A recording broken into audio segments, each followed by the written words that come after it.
नमस्कार, मैं प्रद्युमन जोशीला। देश और हरियाणा प्रदेश में वर्षों से भले ही भारतीय जनता पार्टी राज कर रही हो, भारतीय जनता पार्टी के पास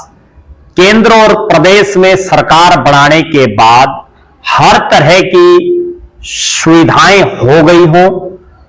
और कांग्रेस जो देश की सबसे पुरानी पार्टी है और लगातार हार रही है, उसके बावजूद कांग्रेस पार्टी के नेता चुनाव बड़ी मजबूती से लड़ रहे हैं। कांग्रेस पार्टी के नेता बहुत लंबे चौड़े संसाधन ना होने के बावजूद बड़ी दिलेरी के साथ चुनाव लड़ रहे हैं। इस वीडियो में हम आगे इस विषय में आपको बताएंगे। उससे पहले आप सभी दर्शकों से यह अनुरोध है कि आप हमारे YouTube चैनल को सब्सक्राइब करें, बेल आइकन घंटी का बटन अवश्य दबाएं, वीडियो को ज्यादा से ज्यादा शेयर करें, अपने बहुमूल्य कमेंट्स अवश्य लिखें। आज हम बात करने जा रहे हैं जो अभी नगर निकाय के चुनाव हैं, उसमें नगर निगम हिसार की। नगर निगम हिसार में कांग्रेस पार्टी के प्रत्याशी,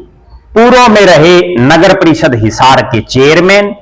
कृष्ण सिंगला टीटू ने बड़ी दिलेरी के साथ पूरा चुनाव लड़ा। विपरीत हालातों और विपरीत परिस्थितियों में उन्होंने चुनाव लड़ा। उस हालात और उस परिस्थिति में टीटू सिंगला ने चुनाव लड़ा जब पार्टी तीसरी बार हरियाणा में हार चुकी है, तीसरी बार पार्टी देश में हार चुकी है और हरियाणा में तो इतनी भयंकर आंधी में पार्टी हार गई है। और उस नगर निगम क्षेत्र में उन्होंने चुनाव लड़ा जहां जिसको हिसार शहर में कांग्रेस ने टिकट दी वो पार्टी छोड़ गया हो, जिसको कांग्रेस ने बरवाड़ा से टिकट दी वो चुनाव हार गया हो, जिसको कांग्रेस ने नौवा से टिकट दी वो चुनाव हार गया हो। ये तीनों ही पार्ट हिसार नगर निगम में आते हैं। आदमपुर का एक बहुत छोटा सा पार्ट भी आता है। उसके बावजूद जिस बहादुरी से, जिस जज्बे के साथ कृष्ण सिंगला टीटू ने यह चुनाव लड़ा और उन्होंने सक्रिय राजनीति में वापसी की एक तरह से, वो वास्तव में काबिले तारीफ है। और इस सब के पीछे एक सबसे बड़ा जिस नेता का हाथ है वो नेता हैं हिसार के सांसद जयप्रकाश जेपी। जयप्रकाश जेपी खुद भी और उनकी टीम, और विशेषकर चाहे वो युवा कांग्रेस के जो जिला के प्रधान हैं सत्येंद्र शहरण हो, चाहे इस पूरे चुनाव को जो मैनेज कर रहे हैं बहुत बखूबी ढंग से, जिन्होंने इस चुनाव को संभाला है, वो सोमवीर लांबा हो, चाहे मीडिया को जो संभाल रहे हैं कृष्ण सिंगला हो, या कांग्रेस पार्टी के अन्य नेता हों, उन सभी ने अपने कंधों पर इस चुनाव को लेकर के कृष्ण सिंगला टीटू के भार को कुछ कम करने का काम किया। और इन्होंने कृष्ण सिंगला टीटू को जिताने के लिए भरसक प्रयास किए, भरसक प्रयत्न किए। चुनाव प्रचार के आखिरी दिन हिसार के चौथी बार के सांसद और पूर्व केंद्रीय मंत्री जयप्रकाश जेपी ने हल्का बरवाड़ा में पड़ने वाला पार्ट सेक्टर 1-4 से शुरू होकर के नील गेट से लेकर के, और उसके बाद चाहे ऑटो मार्केट हो, बस स्टैंड का एरिया हो, उसके बाद शहर से होते हुए डाबड़ा चौक से होते हुए और सात रोड जो बरवाड़ा का एरिया है, वहां तक एक बड़ा जबरदस्त रोड शो उन्होंने निकाला। बारिश भी हो रही थी, मौसम भी खराब था और सबको यह पता था कि ऊपर नीचे बीजेपी की सरकार है, लेकिन उसके बावजूद जयप्रकाश जेपी और उनके साथियों के, कांग्रेस पार्टी के कार्यकर्ताओं का हौसला कहीं डाउन नहीं हुआ। और इस पूरे रोड शो को जिन्होंने मैनेज किया वो शख्स सोमवीर लांबा, जो लगातार कृष्ण सिंगला टीटू के इस चुनाव को संभाले हुए हैं, उनके साथ कंधे से कंधा मिला करके चल रहे हैं और कांग्रेस को मजबूती दे रहे हैं। दूसरी तरफ युवाओं का एक बहुत बड़ा रोल होता है किसी भी चुनाव में,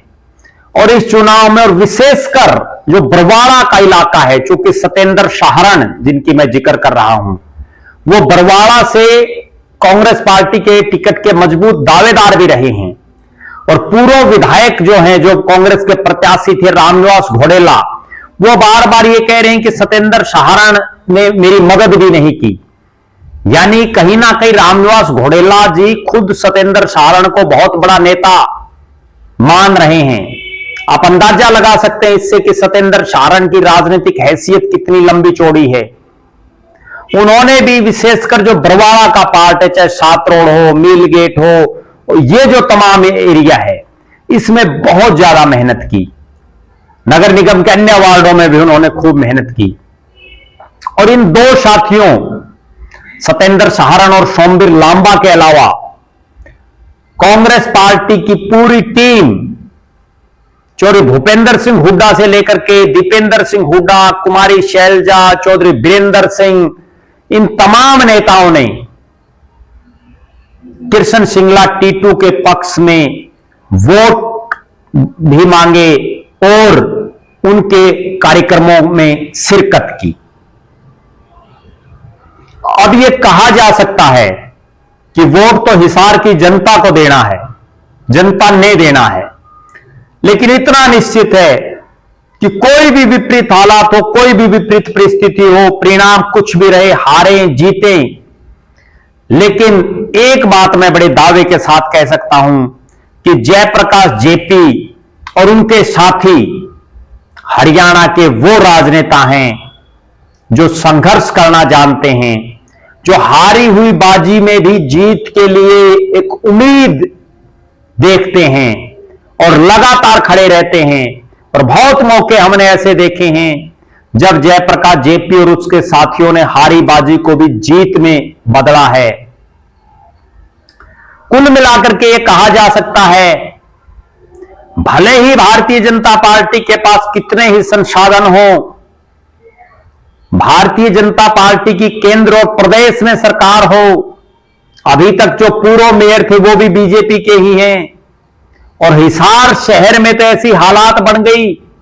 जो जीता वो बीजेपी को समर्थन कर रहा है, जो 2 नंबर पर रहा वो बीजेपी में शामिल हो गया, जो 3 नंबर पर है वो बीजेपी में है। उसके बाद जिन्होंने चुनाव लड़े, गौतम सरदाना हो चाहे तरुण जैन हो, वो भी बीजेपी के प्रत्याशी की मदद कर रहे हैं। कांग्रेस में अगर कोई लड़ रहा है तो वो लड़ रहा है कृष्ण सिंगला टीटू, जयप्रकाश जेपी और उनके तमाम साथी।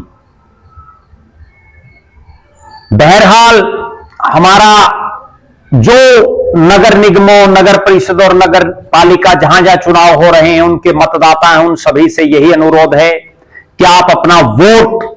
अवश्य डालें। एक ऐसे शख्स को वोट डालें जिसका हाथ पकड़ करके आप काम करवा सकें। यह मत देखें कि ऊपर सरकार किसकी है, नीचे सरकार किसकी है, केवल यह देखें कि आपका भला कौन कर सकता है, कौन है जो आपके परिवार का, आपके मोहल्ले का, आपके शहर का विकास करवा सकता है, कौन है वो जिसका हाथ पकड़ करके आप काम करवा सकते हैं, कौन है वो जिसको इन कामों का अनुभव भी हो, कौन है वो नेता जिसको इन कामों को करवाने का एक जज्बा और जुनून जिसके अंदर हो, ऐसे शख्स को आप वोट डालें। बहरहाल आप लगातार हमारे साथ बने रहें, हमारे फेसबुक पेज को लाइक और फॉलो करें, यूट्यूब पर चैनल को सब्सक्राइब करें, बेल आइकन घंटी का बटन अवश्य दबाएं, वीडियो को ज्यादा से ज्यादा शेयर करें, अपने कमेंट्स अवश्य लिखें। बहुत बहुत धन्यवाद। आपका अपना प्रद्युमन जोशीला।